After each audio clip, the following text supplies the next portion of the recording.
அனைவருக்கும் இனிய மாலை வணக்கம். சில விஷயங்கள்லாம் இப்போ படிக்கும்போது கொஞ்சம் மனசுக்கு கஷ்டமாக இருந்தது. சரி அதை ஷேர் பண்ணிக்கலாமே அப்படின்னு தான்.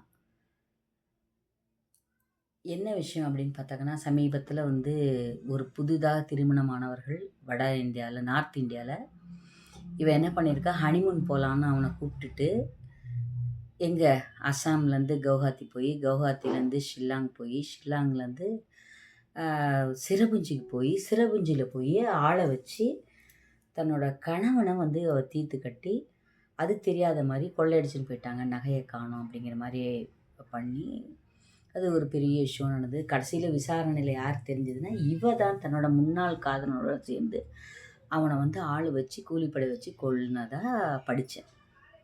ரொம்ப கஷ்டமாக இருந்தது எனக்கு மனசுக்கு. நான் என்ன சொல்கிறேன், பிடிக்கலன்னா கல்யாணம் பண்ணிக்க வேண்டாம். சில பேர் பரவாயில்ல, தைரியமாக அதை கம்பேர் பண்ணும்போது போன மாதம் கர்நாடகாவில் நடந்ததுன்னா அந்த பொண்ணு என்ன சொல்லிடுச்சு, எனக்கு உன்னை பிடிக்கலனாக்க தாலி கட்டுற நேரத்தில் நான் உன்னை கல்யாணம் பண்ணிக்க மாட்டேன்னு சொல்லிடுச்சு. அது பரவாயில்ல. அவன் காதலன் அவன் அடியாளோட வந்த உடனே அந்த பொண்ணை தர தரன்னு இழுத்துன்னு போய் ஜீப்பில் கூட்டிகிட்டு போயிட்டு அவன் அன்றைக்கே வேற ஒரு கோவிலை கல்யாணம் பண்ணிக்கிட்டு, அது கல்யாணம் பண்ணி இன்னொருத்தன் லைஃப்பை குட்டிச்சவர் பண்ணுறதை விட இது எவ்வளவோ பரவாயில்ல. இன்னொன்று விஷயம் என்னென்னா, கல்யாணம் பண்ணி போன வாரத்தில் நடந்தது. கல்யாணம் பண்ணி தாலி கட்டி அடுத்த ஹோமம், ராஜஹோமம் நடக்கும்போது எனக்கு பிடிக்கல, நான் இவனோட வாழ முடியாது அப்படின்னு சொல்லி அந்த கல்யாணம் மண்டபத்துக்கு வந்தவங்க சாப்பிடாம போயிட்டாங்க.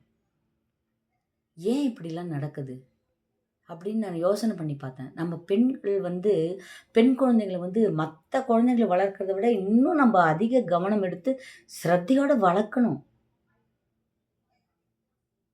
உண்மையான காரணம் இருந்தால், அவன் ஒரு குடிகாரனாக இருக்கான், தினம் போட்டு அடிக்கிறான், இல்லை ஒய்ஃபுக்கு தகுந்த மரியாதை கொடுக்கல, இல்லை குழந்தைய நல்லா வச்சு வாழலை, குழந்தையோட சந்தோஷமாக இல்லை அப்படின்னா ரீசனமாக இருந்தால் கூட ஒரு 20 வருஷத்துக்கு முன்னே இந்த மாதிரி இல்லை. அடித்தாலும் அவன்தான், பிடிச்சாலும் அவன்தான்னு நம்ம ஜனங்க இருந்தாங்க. பெற்றோர்கள் என்ன சொல்லி அனுப்பிச்சாங்க, ஒரு தடவையும் அந்த குழந்தை திரும்பி வரும்போது கூட அவங்க என்ன சொல்லுவாங்கன்னா, அம்மா பொண்கள் பொறுத்து போகணும், நீ அப்படி தான் இருக்கணும் அப்படின்லாம் சொன்னாங்க. ஊர்மிளாக்கு வராத கஷ்டம், சீதா தேவிக்கு வராத கஷ்டம் யாருக்கும் வரல. அதில் இந்த ஊர்மிளாவை பற்றி படித்தேன் நான், எனக்கு ரொம்ப பிடிச்சிருந்தது. அந்த ஊர்மிளா கேரக்டரை பற்றி சொல்கிறாரு, சரஸ்வதி தேவி சொல்கிறா ஊர்மிளாவை பற்றி. ஒரு நாள் நித்ரா தேவி என்ன பண்ணுறா, ஊர்மிளாவை அதாவது சரஸ்வதி பார்க்குறதுக்காக இவ போகிறா. எங்கே சரஸ்வதி தேடிக்கின்னு பிரம்மலோகத்துக்கு போகிறா. சரஸ்வதி வீணை வாசித்து கொண்டு உட்காந்துருக்கா. உட்காந்தவுடனே அவள் நித்ரா தேவியை பார்த்து கூப்பிட்றான். எதுக்கு அதிசயமாக என்ன தேடி வந்திருக்க நீன்னு அப்படின்னு அவன் நித்ரா தேவியை பார்த்து கேட்டவுடனே அவள் சொல்கிறா, நீ இல்லாமல் உலகமே இல்லை. என்ன உன்னை யாரெல்லாம் நல்லா ப்ராப்பராக உபயோகிக்கிறாங்களோ அவங்களுக்கு நீ செல்வம் தருகிறாய். நாம் நினைக்கிறோம், அதாவது யாருக்கு செல்வம் சேருதுன்னு சரஸ்வதி தேவி சொல்கிறான். யார் ஒருத்தர் பொறுப்பாக தூங்கி பொறுப்பாக எழுந்துக்கிறாங்களோ, அதாவது இரவு சீக்கிரமாக தூங்கி காலையில் சீக்கிரமாக எழுவர்களுக்கு நித்ராதேவியின் அருளால் பொன்னும் பொருளும் செல்வமும் கிடைக்கிறது அப்படின்னு நான் சொல்லலை, சரஸ்வதி தேவி சொல்கிறான். நீ உன்னை முழுமையாக உபயோகிக்கும் பொழுது நீ அவங்களுக்கு நல்ல செல்வத்தை தருகிறாய். உன்னை வேண்டிக்கிட்டு அவங்க யாரெல்லாம் கடும் உழைப்பாளியாக உன்னை நித்திரையை குறைச்சிக்கிட்டு கடும் உழைப்பு கொடுக்குறாங்களோ அவங்களுக்கும் நீ செல்வத்தை கொடுக்குறார். அப்பேற்பட்ட நீ என்ன தேடி வந்திருக்கே, என்ன காரணம் அப்படின்னு கேட்குறான். கேட்ட உடனே அவன் சொல்கிறா, அம்மா எனக்கு ஒரு விசித்திரமான கோரிக்கை ஒன்று வந்திருக்கு, அதுக்கு நீங்கள் தான் பதில் சொல்லணும், இப்படிலாம் எடுக்கலாமாங்கிறது எனக்கு தெரியல அப்படின்றா. என்ன கோரிக்கைங்கிற. லக்ஷ்மணோட ஒய்ஃபு ஊர்மிளா இருக்காளே, அவள் என்னை தினமும் சித்திரவதை பண்ணுறான்.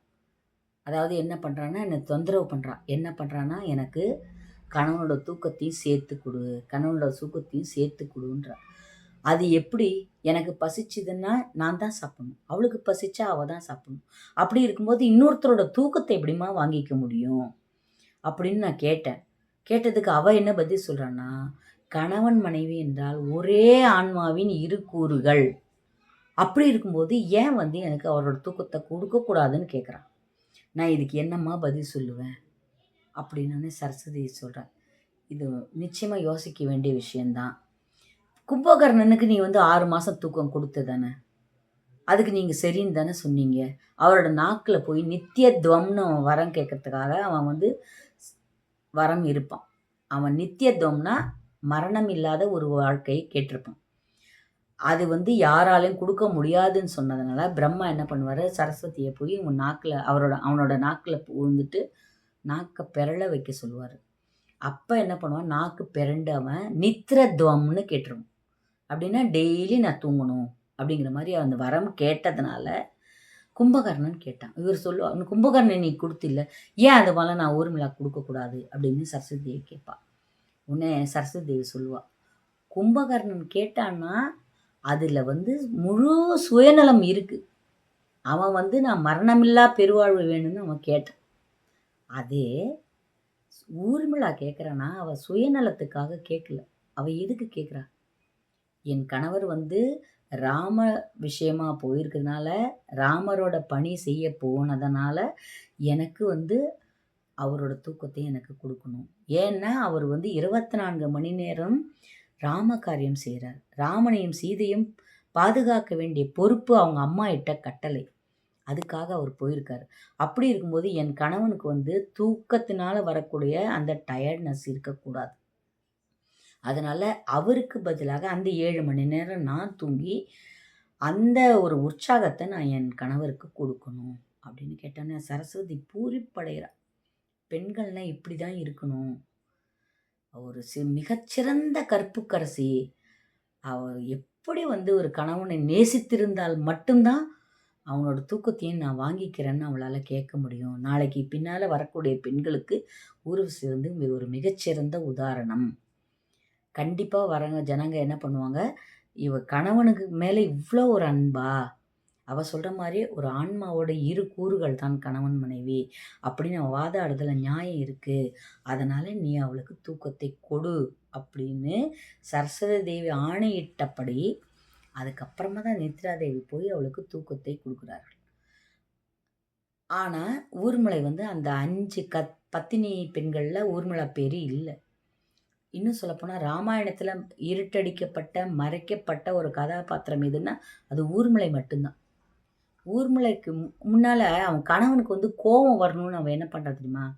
அவன் வந்து வர சொல்லும்போது, அவ அலங்காரத்தோட இருக்கான்னு ஒரு சில கதைகள் சொல்றாங்க. ஒரு கதையில என்ன சொல்றாங்க, ஊர்மிளை வந்து தலைக்கு அன்னைக்கு வந்து பட்டாபிஷேகம் நடக்கிறதுனால, எண்ணெய் தேய்ச்சு குளிக்கணும்னு சொல்லி தலையில எண்ணெயோட இருப்பாளாம். உடம்பு முழுக்க எண்ணெயோட, தலையோட எண்ணெயோட இருக்கும்போது, கணவன் ஊருக்கு போயிட்டான் அப்படின்னோனே, அந்த எண்ணெய் தேய்க்காமயே இருப்பாங்க. யார் தலையில நெறைய எண்ணெய் தேய்ச்சுட்டாங்கன்னா, எங்க வீட்லலாம் கேட்பாங்க. "என்ன ஊர்மிளக்கு தங்கியா நீனு? தலையில நெறைய எண்ணெய் வச்சிருக்க. ஊர்மிளா மாரி எண்ணெய் வச்சிருக்க" அப்படின்னு நம்மள கேட்பாங்க. அப்படின்னு சொல்றாங்க. ஒரு சில பேர் என்ன சொன்னாங்க, "ரொம்ப அலங்காரம் அதீதமா பண்ணிக்கிட்டு, நீங்க போறீங்க, அந்த சந்தோஷத்துல பாத்தியா நான் எப்படி இருக்கேன்" அப்படிங்கிற மாரி காமிச்சாரு. கணவன் வந்து நம்மள நெனைக்க மாட்டான் அப்படிங்கிற வெறுப்பு வந்துரும் அவனுக்கு. அப்படின்னு சொல்லி அவனும் அதுக்கேத்த மாரி திட்டுவான். நாங்கலாம் ஊருக்கு போறோம்ன்றான், ராமனுக்கு பட்டாபிஷேகம் இல்லன்ற, நீ வந்து இவ்ளோ அலங்காரமா இருக்கியான்னு வந்து லக்ஷ்மணன் வந்து திட்டுவான். ஆனா உண்மை கதை என்னன்னா, ரா அவன் வந்து லக்ஷ்மணன் நல்லா இருக்கணும்னு ஒரு ஒரு சணமும் நெனச்சது யாருன்னு கேட்டா ஊர்மிளை. ராம காரியத்துக்கு போறான், அதுக்கு இடைஞ்சலா இருக்கக்கூடாதுன்னு அந்த தூக்கத்த வாங்கிக்கிறா. கடைசியில இந்த அபூர்வ ராமாயணத்துல என்ன வருதுன்னு கேட்டா, ராமர் வந்து சுமித்ரா தவியா தவிக்கிறா. ராமர் வந்துறார். ஜனங்கள்லாம் ஆரத்தி கரைக்கிறாங்க, எல்லாம் பண்றாங்க. எல்லார்கிட்டயும் பேசுறாரு, பண்றாரு, எல்லாம் பண்றா. சுமித்ரா தேவி தவிக்கிறா. ஏன்னா, சுமித்ரா லக்ஷ்மணனோட மாட்டு பொண்ணு இல்லையா அவ? அப்ப கூப்ட்டு, "ராமா உன்கிட்ட தனியா பேசணும் ராமா" அப்படிங்கிறா. என்னன்னு கேட்குறாரு. என்ன கேட்டோனே, "நீ வந்து தான் ராமா ஊர்மிளைய எழுப்பணும். ஊர்மிள தூங்குனது தான்." அவ தூங்கிட்டே இருப்பா. அவ கேட்டது 7 மணி நேரம் கேட்டா கூட, அவ வந்து நான் ஸ்டாப்பா எழமாட்டா. அப்ப கோசலை அந்த 3 பட்டத்து மகிழ்ச்சிகளும் என்ன சொல்றாங்க, அந்த வைத்தியர கூப்ட்டு இமயமலையில இருக்கிற மூலிகையெல்லாம் எடுத்துன்னு வந்து, அத ஒரு படுக்கை தயாரிச்சு இயர்லி ஒன்ஸ் அவள அப்படியே அந்த படுக்கைய சேஞ்ச் பண்ணி குடுப்பாங்க. அவ எழல, சாப்பிடல, ஒண்ணுமே பண்ணல. ஆனா, அந்த பொலிவு வந்து கொஞ்சம் கூட குறையாம இருந்ததாம். டெய்லி வந்து இவங்க 3 பேரும் அந்த பட்டத்து மகிழ்ச்சிய வந்து அவங்க பக்கத்துல உட்காந்துட்டு சுமித்ரா இல்லைன்னா கோசலை, கோசலை இல்லைன்னா கைகேயி 3 பேருமே உட்காந்து அவள் நல்லா இருக்கணும், நல்லா இருக்கணும்னு ப்ரேயர் பண்ணி அவள் கூடவே இருந்தாங்க. அவள் எழலை, சாப்பிடல. 14 வருஷம் கழிச்சு ராமர் வந்து நீ தூங்குனது போதும், உன்னோட தியாகம் வந்து யாருக்குமே தெரியாமல் போச்சு, ஊர்மிளா நீ தூங்கியது போதும், எழுந்துரு. நாம்பலாம் வந்து அவரை வந்து நம்ம எழுப்புறோம், சுப்ரபாதம் பாடுறோம். ஆனால் ராமர் வந்து எழுப்புனது யாருன்னு கேட்டாக்கன்னா ஊர்மிளையை. ஊர்மிளையை எழுப்ப, அம்மா உன்னோட தியாகம் அவருக்கு புரியல, யாருக்குமே உலகத்துக்கு தெரியல, நீ வந்து இங்கே நிம்மதியாக தூங்குனால தான் லக்ஷ்மணன் வந்து அங்கே நிம்மதியாக அங்கே வேலை செஞ்சான், அவனால் இந்திரஜித்தை வந்து ஜெயிக்க முடிஞ்சுது அப்படின்னு சொல்லி ராமர் வந்து ஊர்மிளையை எழுப்புறார். அதுக்கப்புறம் லக்ஷ்மணனுக்கு புத்தி சொல்லி அவங்க 2 பேரும் சந்தோஷமாக இருக்கிறதுக்காக ராமன் வந்து ஏற்பாடு பண்ணார். அப்பேற்பட்ட ஊர்மிளை கதையை கேட்டிருந்தாலோ, அகலிகை எடுத்துக்குங்க. அகலிகை என்ன தப்பு பண்ணா? இந்திரன் வந்து இவரோட உருவிலேயே வந்து, அதாவது தன்னோட கணவர் வசிஷ்டரோட, அது வந்து அகல்யாவோட கணவர் வந்து, நான் பேர் மறந்துட்டேன் ஆக்சுவலாக. அப்போ வந்து கௌதமர், அந்த கௌதம முனி வந்து அகல்யாவை கல்யாணம் பண்ணிக்கிறார். ஒரு நாள் காலங்கத்தால் சேவல் கூவிச்சு. சேவல் கூவினோன்னு ரேண்டு போயிட்டார் சந்தியாவந்தனம் பண்ணுறதுக்கு. பார்த்தா இருட்டாக இருக்குது. நம்ம தப்பாக வந்துட்டோமோ அப்படின்னு நினச்சி சந்தியாவந்தனம் பண்ணி குளிச்சுட்டு திரும்ப வரும்போது இந்திரன் வந்து ஓடுறான். அப்போ தான் அவருக்கு புரியுது, இந்திரனுக்கு வந்து அகலியை கல்யாணம் பண்ணிக்கணும்னு ஒரு ஆசை இருந்தது, அது நடக்கலை. அதனால் வந்து போனோடனே அகலியை பார்த்து இவர் கேட்குறாரு, உன்னை ஒருத்தர் தொடும்போது தான் புருஷன் தான் தொடுறானா இன்னொருத்தர் தொடுறான்னு உனக்கு தெரியலையா? ஒரு கேட்பவ, நான் என்ன தப்பு பண்ணேன், என்னையே வந்து தண்டனை கொடுக்குறீங்கன்னு அவள் அகலியை கேட்கும்போது வசிஷ்டர் சொல்லுவார், வந்திருக்கிறது வந்து நிஜ புருஷனா இல்லை கள்ள புருஷனான்னு கூட தெரியாத, அதாவது என் உருவில் வந்தால் கூட அவன் தொடுதலில் வித்தியாசம் இருக்கும்ல, அது உனக்கு தெரியலையான்னு அவர் கேட்பார். உடனே அகலிகை கேட்பா, முக்காலம் உணர்ந்த ஞானி உங்களுக்கு வந்து நிஜ சேவல் எது பொய் சேவல் எதுன்னு உங்களால் கண்டுபிடிக்க முடியல, எனக்கு மட்டும் தெரியுமா அப்படின்னு கேட்பா. இருந்தாலும் கோவத்தில் அவளை கல்லா மாறணும்னு சபிச்சிருவார். ராமர் வந்து சொல்லுவார், முக்காலம் இந்த உங்களுக்கு தெரியாதப்ப அகலிகை மட்டும் எப்படி தெரியும் அப்படின்னு சொல்லிட்டு, அவள் இருந்தாலும் நீங்கள் சபிச்சதை பொறுமையாக அவள் கல்லாக இருந்ததுனால பத்தினி பெண்கள் லிஸ்ட்டில் முதல்ல வைக்கிறார். கற்புக்கரசி தான் அவள் அப்படின்னு ராமன் சர்டிஃபைட் பண்ண அப்புறம் தான் அவர் வந்து வசிஷ்டர் வந்து இது அவர் கௌதமர் வந்து அவளை ஏற்றுக்கிறார். அப்பேற்பட்ட அகலிகை கதையை நம்ம குழந்தைங்களுக்கு சொல்லலை. நலாயினி கதை, புருஷங்காரன் வந்து என்ன பண்ணுறான், தூக்கிட்டு ஒரு என்ன சொல்கிறது, தாசி வீட்டுக்கு கூட்டிகிட்டு போக சொல்கிறான். அந்த தாசி வந்து ரொம்ப பணக்காரின்னு கூட வச்சுக்கிங்க, அவகிட்ட யாருமே அவ்வளோ சீக்கிரமாக போக முடியாது. ஆனால் இவ என்ன பண்ணுறா, கிட்டத்தட்ட 6 மாதங்களுக்கு மேலாக அவள் வீட்டுக்கு போயிடுவலாம், காலங்காத்தால் எழறதுக்கு முன்னுமே. யாருன்னே தெரியாமல் வாசல் தெளித்து கோலம் போட்டு வாசலெல்லாம் டெக்கரேஷன் பண்ணி அவள் வரத்துக்குள்ளே என்னென்ன வேலை இருக்கோ அந்த வேலையெல்லாம் முடிச்சுட்டு சுறுசுறுப்பாக வந்துடுவாளாம். தினமும் பார்க்குறாளாம், யார் இவ்வளோ அழகாக வாசல் தெளித்து கோலம் போட்டு எல்லாம் பண்ணியிருப்பாங்க அப்படின்னு ஒரு நாள் ஒளிஞ்சிருந்து பார்க்கணும்னு சொல்லி அந்த அந்த தாசி வந்து ஒளிஞ்சிருந்து பார்க்குறா. பார்த்தா நலாயினி, ஏம்மா எனக்கு இந்த வேலையெல்லாம் நீ செய்கிறன்னு, என் புருஷன் வந்து ஒரு இரவு உன்னோட இருக்கிறதுக்கு ஆசைப்படுறாரு, அவர் ஒரு தொழுநோயாளி, அவரை நீ எக்காரணம் கொண்டு நிராகரிக்கக்கூடாது, அவரை நீ ஏற்றுக்கணும், அவரோட ஆசையை நிறைவேற்றுறது என் கடமை, நான் வந்து அவரை கூடையில் வச்சு சுமந்துன்னு வரேன், நீ பண்ணணும் அப்படின்னு சொல்லுவாள். நான் கூடையில் சுமந்துன்னு வரேன், நீ ஒரு நாள் அவரை சந்தோஷப்படுத்தணும்பா. கூடையில் வச்சு சுமந்துன்னு வரா. அப்பேற்பட்ட நலாயினி கதை நம்ம சொல்லியிருக்கோமா? அந்த நலாயினி கதையில் என்ன தெரியுது? சகிப்புத்தன்மை. சகிப்புத்தன்மை இல்லை. எது ஒன்றுனாலும் ஆகும்னா வந்து நான் நிறைய கேள்விப்படுறேன், தாலியை கழட்டி போடுறது, அதுக்கப்புறம் வந்து உடனே டைவர்ஸுங்கிற வார்த்தையை வந்து கண்ணா பின்னான்னு சொல்கிறது, தேவையில்லாத ரீசனுக்கு கொடுக்காதீங்க.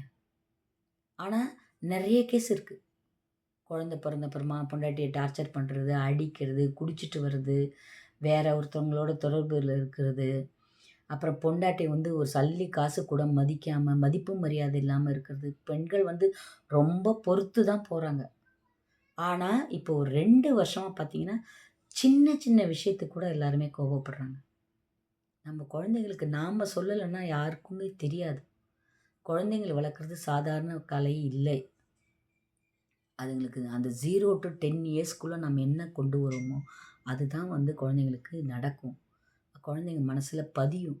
அதனால தான் வந்து அந்த காலத்துலலாம் ஸ்கூல்ல வந்து நீதி போதனை வகுப்புன்னு ஒண்ணு வச்சாங்க. அப்ப வந்து இந்த கதைகள் சொல்லிக் குடுத்தாங்க, பாடல் சொல்லிக் குடுத்தாங்க. அப்ப மியூசிக் கிளாஸ்ன்னு ஒண்ணு இருக்கும். அதுல சாத்வீகமான பாடல்கள்லாம் கேட்கும்போது, அந்த குழந்தைக்கு அந்த மாரி எண்ணம்லாம் வராது. கதை புடிச்சிருந்தா லைக் பண்ணுங்க, சப்ஸ்கிரைப் பண்ணுங்க. முடிஞ்ச வரைக்கும் இதிகாசத்துல இருக்கிற சின்ன சின்ன கதைகள உங்களுக்கு சின்ன குழந்தைகள் இருந்தா கூப்பிட்டு சொல்லுங்க. ஏன் பெரிய குழந்தைகள் இருந்தா கூட கேட்க சொல்லுங்க. அவங்க மனசு மாறத்துக்கான வாய்ப்பு இருக்கு. எந்தெந்த குழந்தைக்கு வந்து எர்லி ஏஜ்ல ராகு தசைலாம் நடக்கும் இல்லையா? மேக்ஸிமம் எல்லா குழந்தைகளுக்கும் எர்லி ஏஜ்ல ராகு தசை நடக்கும். அந்த டீனேஜ்ல. அப்படி நடக்கும்போது அவங்க பாதம் மாறத்துக்கான வாய்ப்பு நெறைய இருக்கு. அப்ப நீங்க இந்த கதைகள் சொல்லி, ஒரு ராகு காலத்துல ஒரு துர்க்கைக்கு தீபம் ஏத்துறது, பிள்ளையாருக்கு ஒரு அருகம்புல் போடுறது. கேது பகவான் வந்து ஞானவான். பிள்ளையார் வந்து இந்த பிரணவத்துக்கே வந்து விளக்கம் சொல்லியவர். ஒரு குழந்தை வந்து காலங்காத்தால பிள்ளையார் அப்பலாம் நம்ம கண்டிப்பா எல்லா இடத்துலயும் பிள்ளையார் இருக்கும். முக்குக்கு முக்கு பிள்ளையார் இருக்கும். 2 தோப்பு கரணம் போட்டு தலையில இப்படி கொட்டிக்காம நம்ம போனது இல்ல. பாதம் மாறணும்னு எண்ணம் வந்தப்ப கூட பாதம் மாறாம நம்ம வளர்ந்து வந்துட்டோம். இப்பவும் அப்பா, அம்மா சொல்றத நம்ம கேட்குறோம். அப்படி இருக்கும்போது நம்ம குழந்தைங்க ஏன் கேட்க மாட்டாங்க? நம்ம வளர்க்குறதுல தான் இருக்கு. கதை பிடிச்சா லைக் பண்ணுங்க, சப்ஸ்கிரைப் பண்ணுங்க. நன்றி, வணக்கம்.